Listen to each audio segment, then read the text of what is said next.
Welcome to It's This or Drugs, a podcast where we talk about books we're reading to survive these dire times. Hosted by me, Christina. And me, Hannah. And me, Sarah. And me, Amanda. Humbly.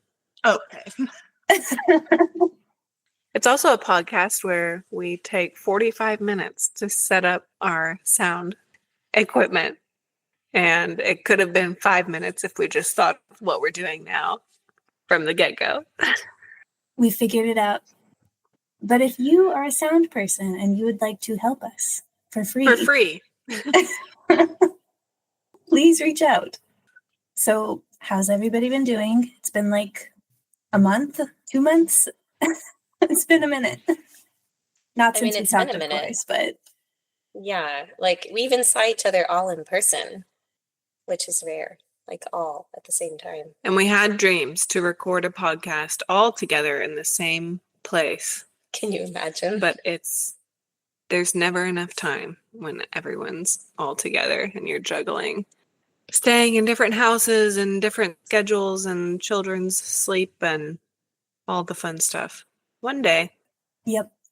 So it was solstice yesterday. I didn't know that. Yeah. Is solstice? Cool. Is solstice? Isn't it 3 days long? It's like yesterday, today, and tomorrow. Oh, that's a good question. I don't know. I can Google it. Checking. So I It doesn't brought it up matter because Sorry. it is freaking cold outside. I wish. Yeah, it's 48 degrees here right now. 48? Yeah. At one point yesterday, I'm pretty sure it was 97 here. Yeah. My car read 100 degrees yesterday. Yeah, I checked the weather there, and it said there was a heat advisory, and I was a little jealous. Oh, no, you're not. Someone messaged me and was like, hope you're staying safe in the heat. I'm like, okay. Yep. Heat advisory. There's a little red warning when I checked the weather there. It's also been insanely humid, so it's not just like, oh, it's so warm. Scientifically, solstice lasts up to 16 hours. Welcome to the Weather Podcast, where we talk about the weather. Did you know that the closer the dew point is, the humidity, the worse it feels outside? I do have something, I don't know if this is interesting. Maybe I shouldn't be sharing this on a podcast, but every year when the grass turns green and I go out and lay in it, it's green outside, so it's kind of weird because it got hot and then it's cold again, but I lay in the green grass because we have a really great lawn in the units where we live, and I just imagine how nice it would be to trim the grass when it gets long with a pair of scissors. Just like how satisfying it would be to get a long pair of scissors and just go out and like snip, snip, snip. Yeah, that sounds like a picnic. I would like that. I mean, at least it grows back. I mean, I guess if it's a small enough surface area. Didn't you ever think the same thought about that like Barbie doll that you could like do its hair and you're like, oh, but if I cut it, it's done. I think I understood my intrusive. I understood my abilities with Barbies. I didn't ever try and cut their hair. Well, nor did I, because I knew the permanence. Like I couldn't face it. Our Barbie's hair is what first gave us our existentialism. The permanence of the hair. Oh my God. You can't alter it. I've been going to our community pool. Thank God. And yesterday I went because on Fridays they're open later in the evening. And the deep end is like 13 feet. And was just like, I just want to touch the bottom of it. Surely it's not going to be that difficult. I could just sink to the bottom. And I tried 8 times. And I could not make it all the way to the bottom. 8 times. I'm like, just trying to like both dive down while I was in the pool. I didn't jump off. I'm sure I would have made it if I jumped off. But I'm not trying to do all that. It's a community pool. I don't want people looking at me diving in. You couldn't touch the bottom of the pool? No, I tried to shove myself down with a ladder. 13 feet is a lot taller than you think it is. It's not like an 8-foot pool. But I felt like I was like 7 again, trying to be like, oh, I'm gonna touch the bottom of the pool. Oh my gosh. But which would have looked sillier? You just constantly looking like you're trying to drown yourself, or just jumping in? Well, staying in the pool felt better for me. Even though it's see-through water and everyone can see what you're doing. That's not true. It That's was not murky? true. No, but it's just, the things you can't see, like The image is being in a pool. distorted. Exactly. I think that makes it worse. I don't think so. Whatever. It's a good thing. Well, maybe you guys need to go and touch that. Try and touch the bottom of the 13. Next time we're all together, we'll have a See who can do competition. I'm scared too, because there's that one time I held my breath so long to get rid of hiccups, I just passed out. Like, What? I have unhealthy determination when it comes to those things. Better be dead than have a hiccup. When everyone was like, "Oh, Christina's so competitive," whatever, I'm like, "Yeah, she's competitive. It's fine." I think if I had known about you making yourself pass out to try and get rid of hiccups, I would have taken that more seriously. Oh my gosh. Have you not played a board game with Christina? That's what I was thinking. I mean, I have, but I feel like you guys maybe had a different experience with Christina and board games than I did. Maybe. I mean, think you were so bad at board games that it didn't matter to That's you. fair. Oh my gosh. I was just already so shrouded in my own rage that I wasn't paying attention to Christina's. We didn't get to play when Christina was here. We played Dutch Blitz after she left, I think. You were already Yeah. gone. Well, That would have been funny. Would have been funny, and I already resigned to fail playing Dutch Blitz with you. I still am mad about it. You being Sarah, me being the queen of Dutch Blitz. All right. Humbly. Okay. My kids beat me at Spot It, if that makes you feel better. I cannot. Now I'll beat everybody at Spot It. I spot nothing in Spot It. There's not one thing my eyes don't spot. I love Spot Paint It. splatter. I'm in there. Spot It is fun. It just takes me a minute for my brain to warm up. I feel like I need 3 or 4 games to get calibrated, and then once I'm in, I'm locked in and good. Sorry. Sarah muted herself to clear her throat, but didn't realize that she was less than a foot away from our ears. I did know that. What else was I supposed to do? Run out the room? It was so forceful. We clear our throats like we're banishing demons from our souls. Okay? I had one shot. I was trying to make the most of it. Maybe we should let our listeners know that today I am over 1,000 miles away, but the other group is all in the same room. So that's why it took us forever to figure out our sound, because actually it's way easier to record when you're all in different places. So we have learned, which Amanda and I could have been recording in the same place the whole time. Yeah, but I can never get my crap together enough to be here. Hold on, I'm going to get a different pair of headphones. Wait, I got to switch to a different pair of headphones. Sorry, it wasn't plugged in. And I've not had coffee today. I've my only had Lord. about 3 ounces of coffee because we only had enough to make 3 cups. And I selflessly, humbly gave most of it to No. my husband. So We have instant coffee. I could have made something else. when But your nameless husband goes to pick up lunch, he should go somewhere there's coffee. I was already thinking it. But he said a certain someone blocked me in. So he can't take the truck because all the car seats are in the garage. Because of the other certain someone who's visiting and needed spaces for her children. We could probably cut all that if we're making notes here. Probably strike that. Pointless. Welcome to our podcast where we talk about our schedule for the day. Has anybody read any other books in between the books that we have been reading for book club that they want to talk about?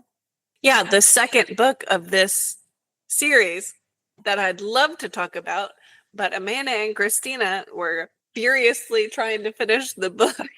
I knocked out the last 1%, 3% on the drive here. Oh my word. She did. She said, "Can I tell you a secret?" As she flung herself into my car.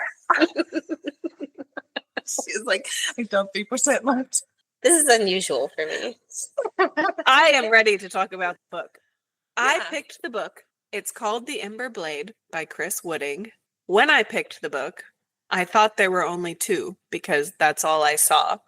I didn't find out that there's going to be a third one until I was almost at the end of the second one. And I'm thinking, there is no way this is going to all be able to be wrapped up in like 12 chapters. How is this going to wrap up? And then I was talking to Hannah, and Hannah said something about some hopes for a character in the future. And I'm, what? And then I Googled it, obviously. And so, yippee!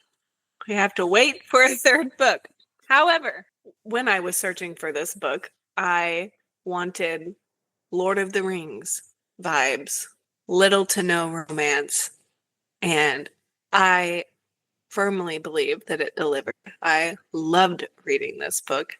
I have never read a book twice, but I feel like I would go back and read both of these books again. But I don't know. Somebody else go. I'm very passionate about it. Yeah, I'll go. My eyes are still swollen today from the amount of crying I did in the last 15 chapters. 15 out of 108 chapters. This is the longest book we've read. You're welcome, everybody. And it was fine. I mean, it was good.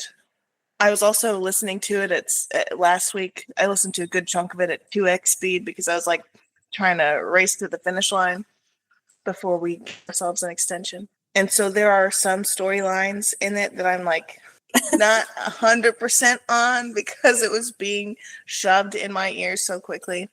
So I want to go back and listen to it again to pick up everything. But yeah, it's good. It's good. But I was not prepared for the emotional turmoil. I didn't prepare myself for anything in particular. I didn't have very many expectations. And I like to go into reading books pretty blind. I like to know the genre, but I don't want to know, like some other psychopaths in this podcast. I'm not going to look up the end and who dies and who doesn't before they actually read the book, because that takes all the fun out of it. I think psychopath singular. Guys, I'm not a psychopath. I'm just traumatized. Yeah, Hannah looks up the ends too. Oh, she does? Oh, go Hannah. I do. I It want keeps the us fun of safe. it. Okay, well, I'm going to go ahead and say spoiler alert. I'm not going to read the description. What's the word I'm looking for? Summary?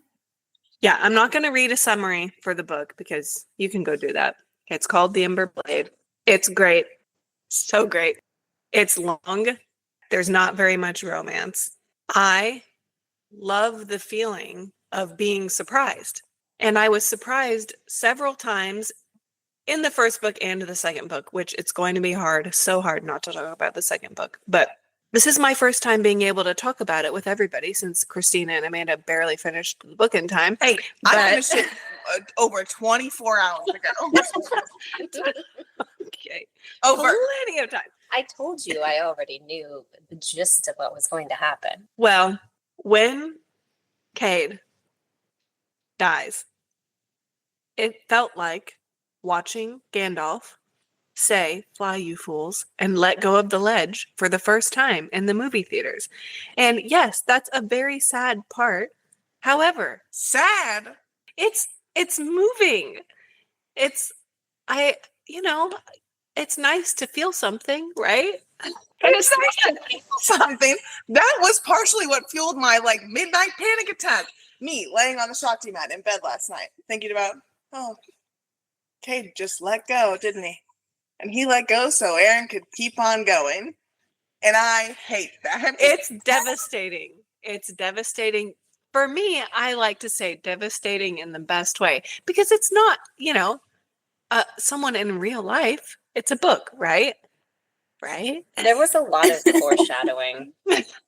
I knew people would die. I wasn't expecting it to be Cade because I knew there was a second book and I'm going, no way, because this is like Frodo and Sam and Sam doesn't die.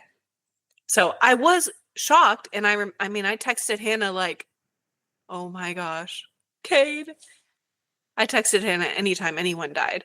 But I loved it.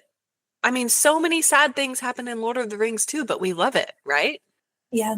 I get what you're saying because I think devastating is right, but also the sacrifice that he made.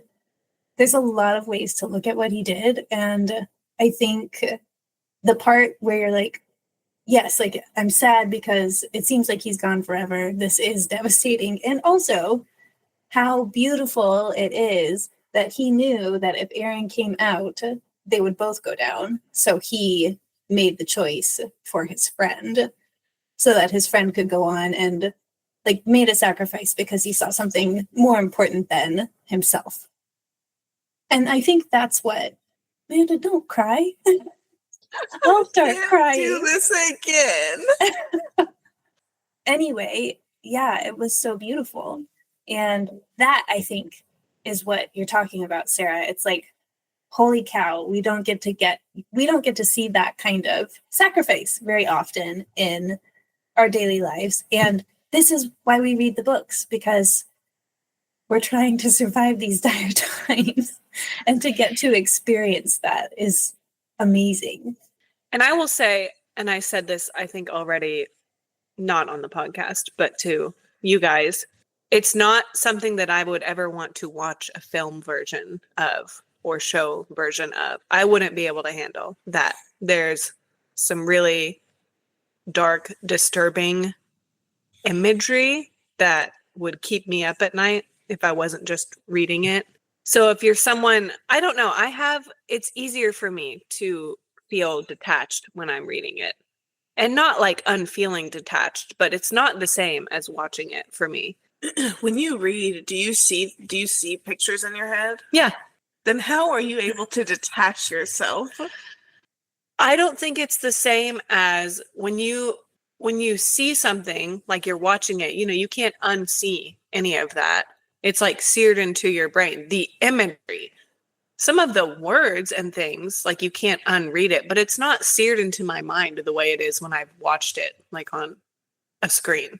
I think it is seared into mine. It's seared into mine. I see so clearly Cade holding on and then letting go. Yeah, I can see that. But it doesn't evoke the same gut wrench. It is gut wrenching, but That's it's nice. not as intense. Yeah. One thing that I think is a factor in how we experience things is the sensory experience of it. Because I'm the same as you, Sarah. If I am reading something, and I want to call out specifically, the book has a lot of gore. There is straight up gore in the book. I don't usually read a lot of books with gore because of that thing that Amanda's talking about, the things getting seared into your mind. Like there are a few people who got stabbed in really uncomfortable areas in that book that I can remember. Second book too has a lot of the same stuff. But when you watch a movie, you have the sound and the soundtrack. And it makes me think of when people will put a comedy sounding like a laugh track over a horror movie, Yeah.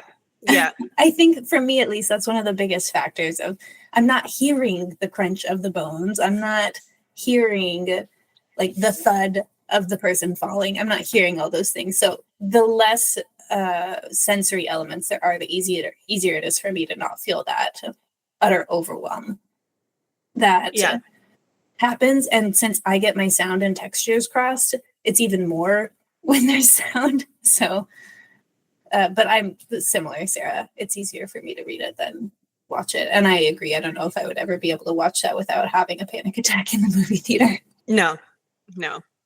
And there's even more intense, scary elements in the second book that even more that just made me feel like even I would not watch this even harder.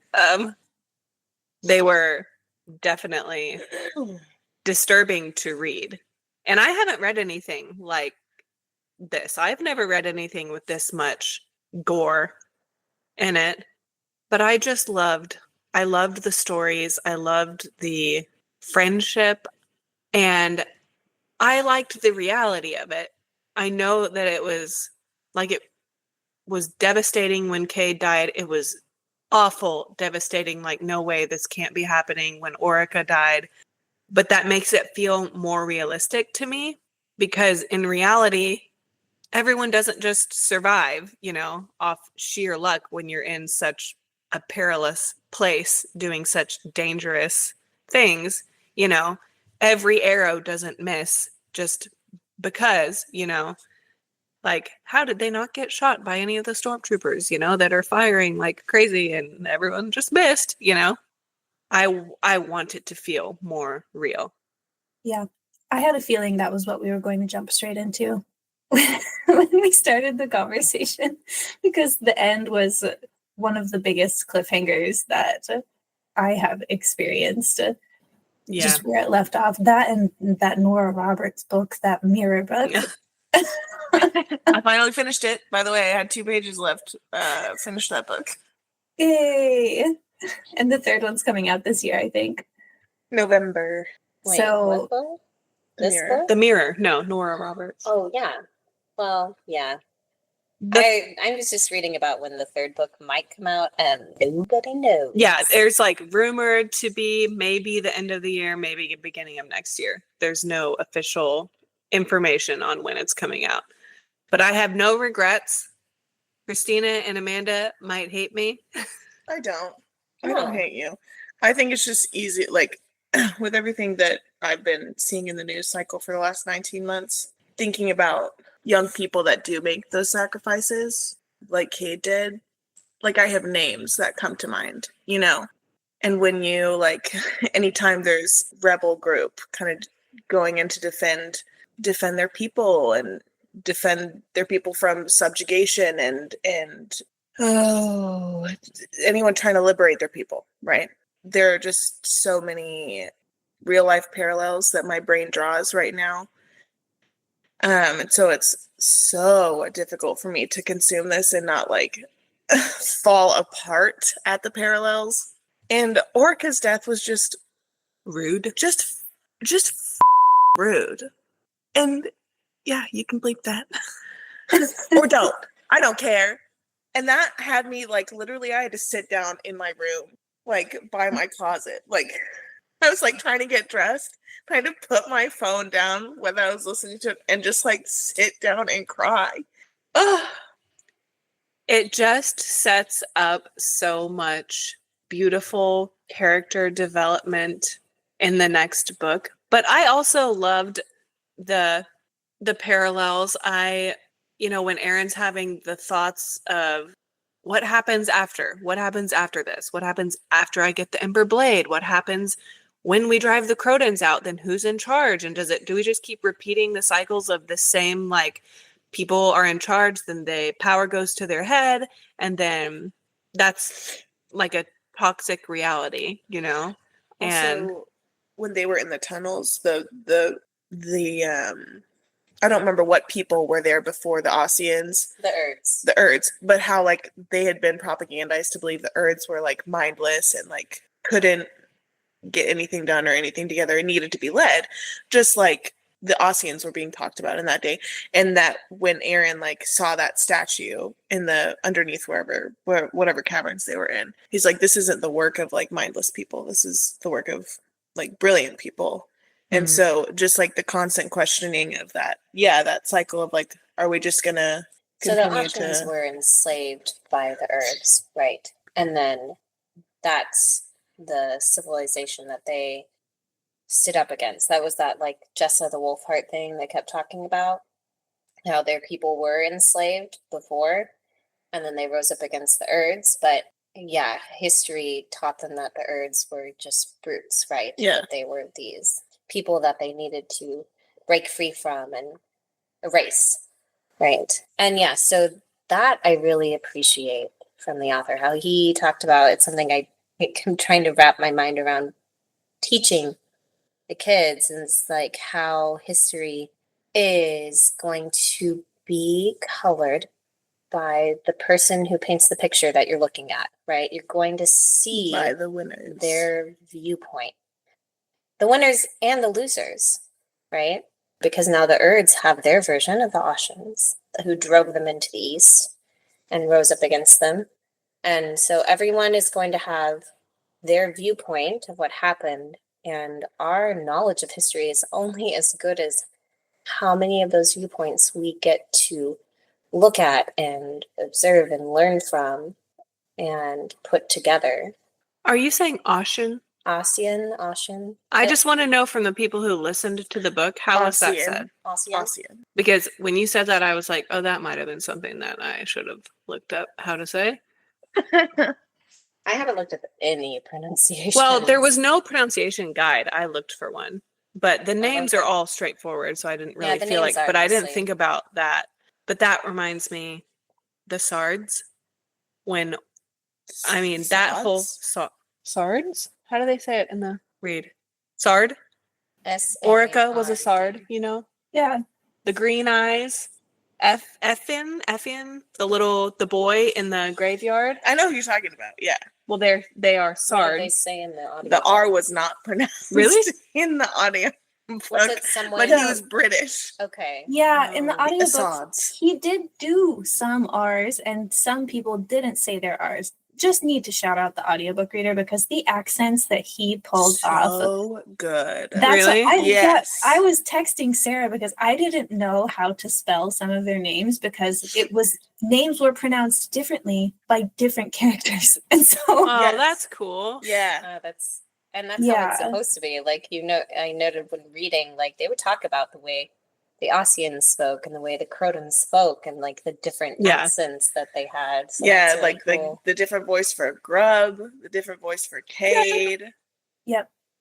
Also, anytime that he did like a female character's voice, it didn't take me out of it at all. It was just like, oh, I'm not even questioning this. This Amazing. is just I'm gonna great. have to, instead of reading it again, I'm just gonna listen to it. That would be so You cool. should. You should. Yeah.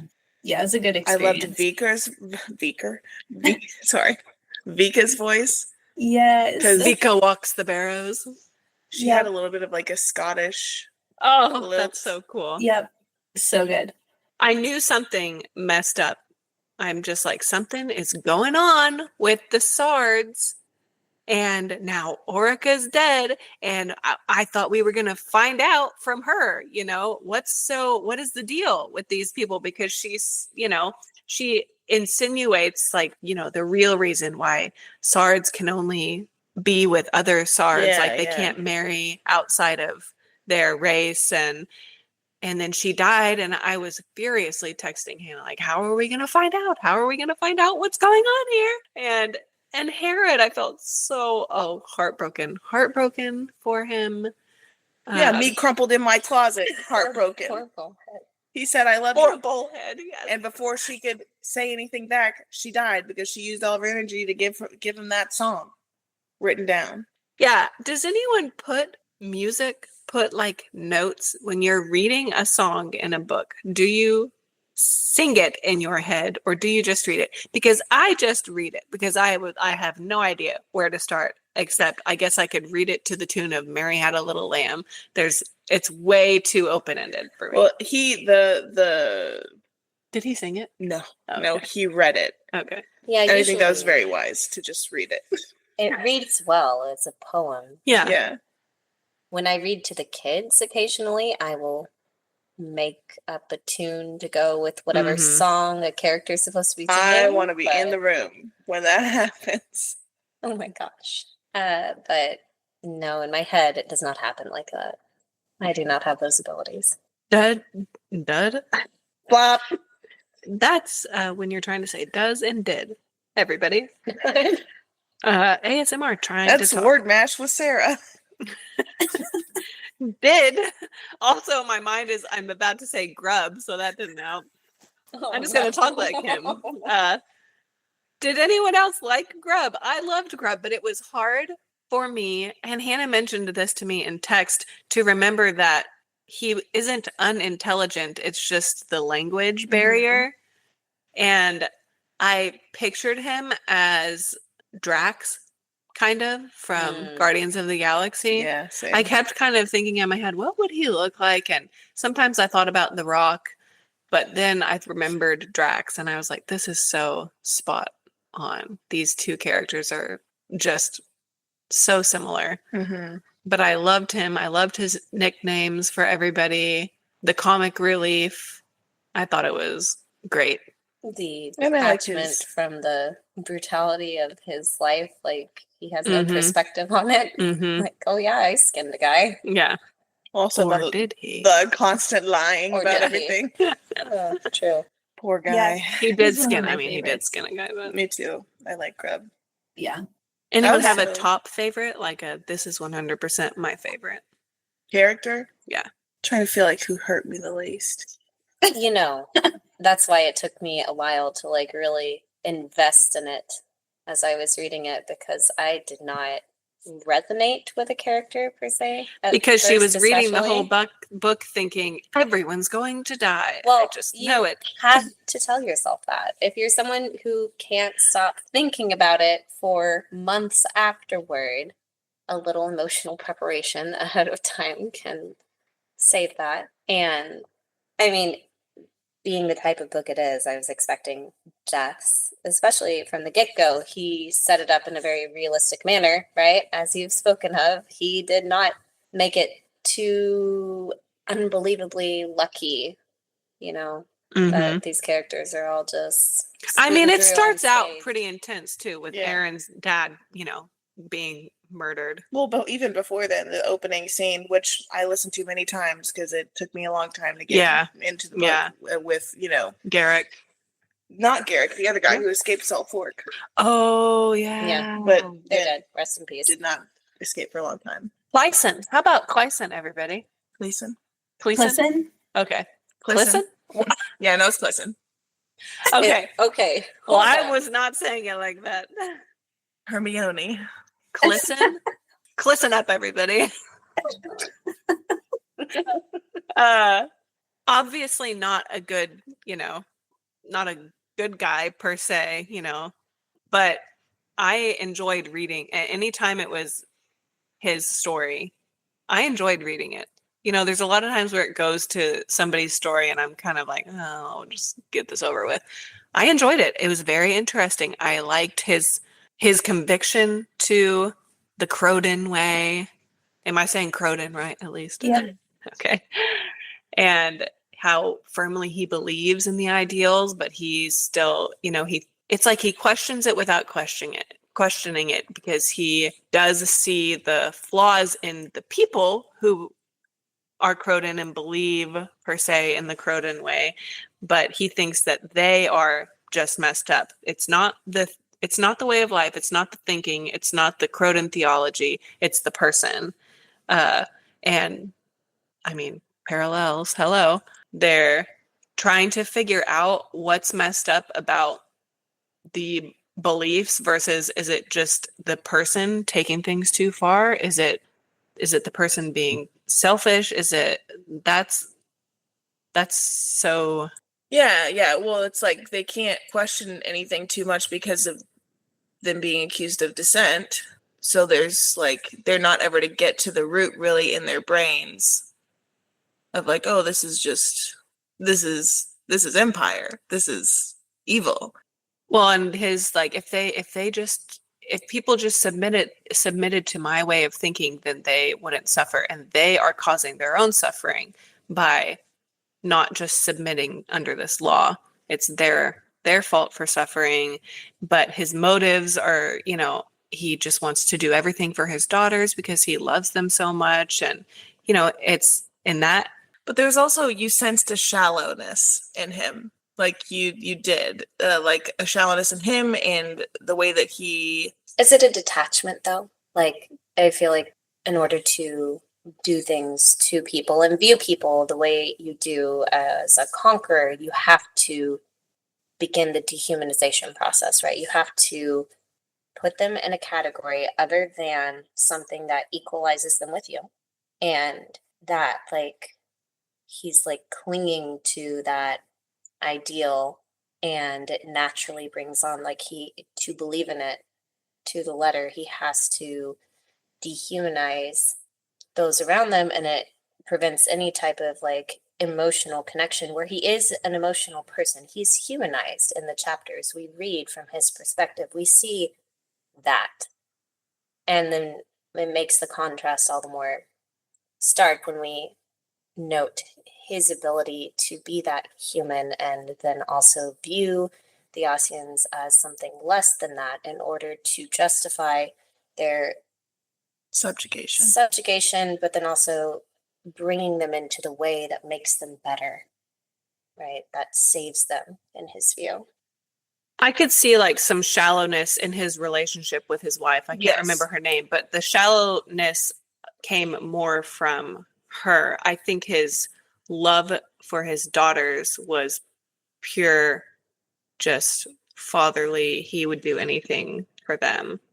And you can't see Hannah and I's faces in the podcast, but we're looking at each other because just so much happens in the second book. And when you've read both, it's so hard not to think about the first book in light of the second book. Okay, and I'm like, why are you guys sympathizing with this horrible man?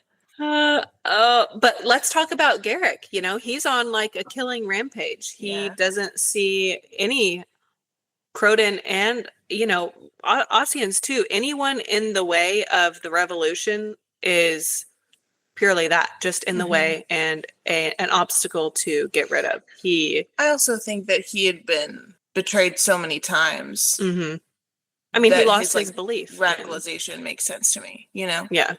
Certainly. My favorite character was Mara. Mara is similarly scary, though. Yeah, certainly. I like her. My favorite, I would say I have a favorite character moment, but it's when she's playing that game of castles with the master of keys. Oh, yeah. That was a fun and part she spanks to him. Yeah, really enjoyed that. He's like, oh, I don't know what this piece is. Oh, no, I didn't know how to do that. And think, like, the way he talked about her internal rage and just articulated it so well. Like, her feelings, I felt everything she felt. Having to, like, hold herself back and lower herself and posture herself to fit that in. And I was going to be very upset if she just had to lose the game for the mission in the end. And I'm so happy she didn't. I just want to speak to his writing style for a second, because the way that he builds things up and paints pictures for things is so in-depth. And I feel like it's also accessible in that some authors, I feel like they just are putting extra words in for the sake of words. And there's so many different things that you can't visualize it. But the way that he paints the pictures, I think first with that game of castles, brilliant. You could actually follow what was happening and feel the feelings along the way. And I also felt that way, taking us to a really bummer moment with Keel. And the moment when he was in the lodge or something and ended it all. Oh my gosh. I felt like I was in a car that was about to crash. Yep. You just felt it all happening. And we can talk about Keel if you want to, but this is mostly about the writing style, that the way that he's able to pull you along. And he did that with all of them too, because there's some books that I read where it switches between characters and some of the chapters. I'm like, man, can we just get back to this one? Like, I didn't have that in this book, and that was nice. I didn't either. Yeah. No, he did such a good job. I mentioned his foreshadowing, and for me, I've read a lot of fantasy and other genres, and I think he struck a perfect tone with it. Not that I'm any judge of like what a perfect tone is in writing, but I appreciated it because you could see something coming. Like you saw like a glimpse of it in the words he placed in their mouths and the things that were happening around him. And if you wanted to, you could like probably puzzle it out, but it prepared you for it, and it set it up for the moment to hit harder because of the way he foreshadowed it with the words and the thoughts that went into every character, especially character deaths like Keel and like Cade. And then not just like in their personal viewpoints, but the viewpoint of the people around them, and how then you knew it impacted them in that moment even deeper because of the foreshadowing he put in. And I thought that was great. Speaking of perfect, we should rate the book. I am giving it a solid 4.5 because I'm scared to give anything a 5. But I can't think of a fantasy book I have enjoyed reading more than this one. I really loved it. And next up is Amanda. I would say 4.2 personally. It was really good. It was just like, it was a lot to, I don't think I was emotionally or mentally prepared for just the heftiness of the world building that we were jumping into. Not to say it was not good, because it was good. It just was a lot to digest. But I was in there for sure. When I wasn't going 2x on it, I was in there. And I guess I'll read the second one. Yeah, I am on the same page as Sarah. The first one was 4.5 for me, and I did 4 stars in Goodreads. Gotta say though, just a small plug for the second book. I liked it even better than the first. Me too. Me too. You have to read the second book. You have to read the second book. I finished the book before everyone else and was sending, I can't remember if it's GIF or GIF ever, but I was imploding because nobody knew about what had happened. And then I immediately started the second book because I had to know what happened. And I was trying to Google things and could not find the answers. So then I'm in the second one, and then Sarah said she started it, and I was like, oh, thank goodness, I'm going to have somebody to talk to. And talk we did. And then, the tables turned because I was reading it before everyone else. And then I went out of town and I forgot my Kindle, and Hannah got ahead. But then I was texting Hannah so much during the second one. Every time something happened, it was just... So I can't wait for Christina and Amanda to read the second book because they have to. And then they can text and when all the things happen. But Christina. Am I reading the second book? You have to rate the first one first. I'm reading the first one. It's on the spectrum between 4 and 5. I will give it a 5 because I see it's just excellent writing. It's so good. And he's playing castles with us, like Mara. Yeah, if by castles you mean eviscerating me, slitting my throat. Yeah. Kneecapping me. I mean, because of my aforementioned detachment tactic. Yeah, if it's a 5 on me getting beat up emotionally. It's a 5 on me not being able to breathe for a moment. If anyone actually listens to this podcast and you're listening and you read the second book, when you get to a certain part, it involves a couch. You'll know. Please, if you're somebody who isn't a stranger and has my phone number or Hannah's, please let me know. And because if you read Romantasy on the Rug, I'm pretty sure that Sarah's mention of a couch is not where your mind is going. No, not even close. Not even close. Please get your mind out of the gutter. And into the couch. I was sitting on the couch reading, and I just I had my hand over my mouth like, there's no way. Did that just happen? And devastating is just, it's an understatement. Devastating, but in the best way. Not because it was good, but because it's just, I love to feel the things, I want to feel something when I'm reading a book. How long have we been recording? What do we have? Basically, I'm wondering if this is a good time to wrap up because there's a baby making it does sound like trash in the can lot of noise there right now. Get the pots and pans out. I can't tell. It's been about 50 minutes. Okay. Like actual serious recording. Yeah. Mm-hmm. Do we have a book selection? We potentially have a book selection. So I have been listening to a book called To the Bright Edge of the World. And if you listened to our last podcast, you may recall that I said, when I pick the book, we're going to go into it blind, not knowing the genre. This book is taking me for a ride. It's been hard to get into, and now some really weird stuff is happening. So I'm going to listen to it a little bit more. And if we don't do that one, and by the way, it's by AO and Ivy. If we don't do that one, then it'll be in the pod notes, the one that I do finally land on. So you can just confirm in the pod notes if it's that one or another one. Yep. Thank you, everyone, for reading this extremely long book. So long.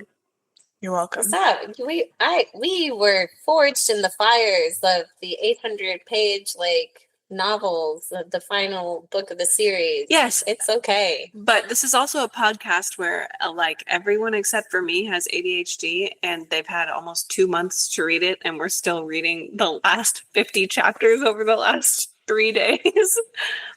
So, it's a lot to take in. If you're in a hurry reading it, it's a lot. I do feel like I was in the Willy Wonka tunnel. 2X Willy Wonka tunnel. But it was good. I'm glad we read it.